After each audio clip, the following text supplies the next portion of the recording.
سورۃ الملک اور سورۃ الملک کے فضائل اور اس کے پڑھنے کا صحیح وقت۔ سورہ ملک کے فضائل کے بارے میں جو احادیث وارد ہوئی ہیں ان میں سے بعض تو متعلق ہیں، یعنی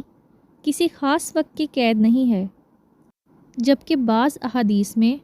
رات کو پڑھنے کا ذکر ہے۔ مثلاً یہ کہ رسول اللہ صلی اللہ علیہ وآلہ وسلم رات کو سورہ ملک پڑھے بغیر نہیں سوتے تھے،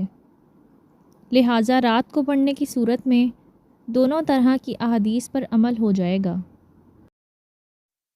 حدیث شریف میں ہے، ترجمہ حضرت عبداللہ بن عباس رضی اللہ تعالیٰ عنہ سے روایت ہے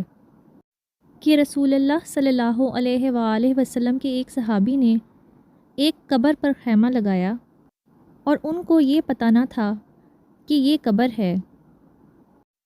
خیمہ میں بیٹھے بیٹھے اچانک انہوں نے سنا کہ اس قبر میں ایک انسان ہے جو سورۃ تبارک الذی یعنی سورۃ الملک پڑھ رہا ہے، اور پڑھتے پڑھتے اس نے پوری سورت ختم کر دی۔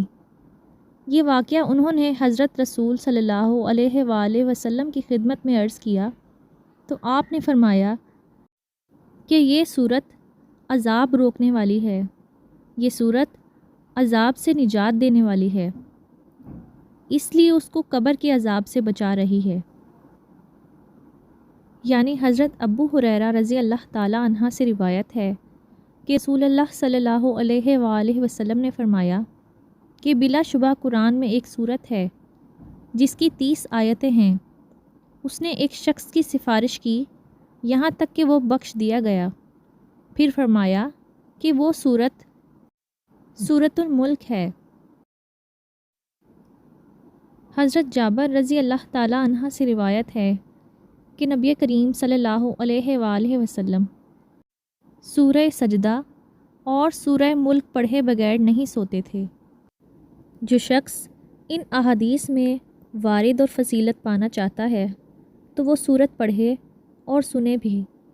اور اگر کسی کے لیے پڑھنا ممکن نہیں ہے یا انتہائی زیادہ مشکل پیش آتی ہے تو وہ حسب استطاعت سننے پر اکتفا کرے، تو ہم امید کرتے ہیں کہ اسے پڑھنے والے کے اجر سے محروم نہیں کیا جائے گا، اور نہ ہی پڑھنے کے بدلے وارد فضائل سے محروم کیا جائے گا۔ ناظرین کرام، سورۃ الملک پڑھ کر صدقہ جاریہ سمجھیں اور اس ویڈیو کو زیادہ سے زیادہ شیئر کریں۔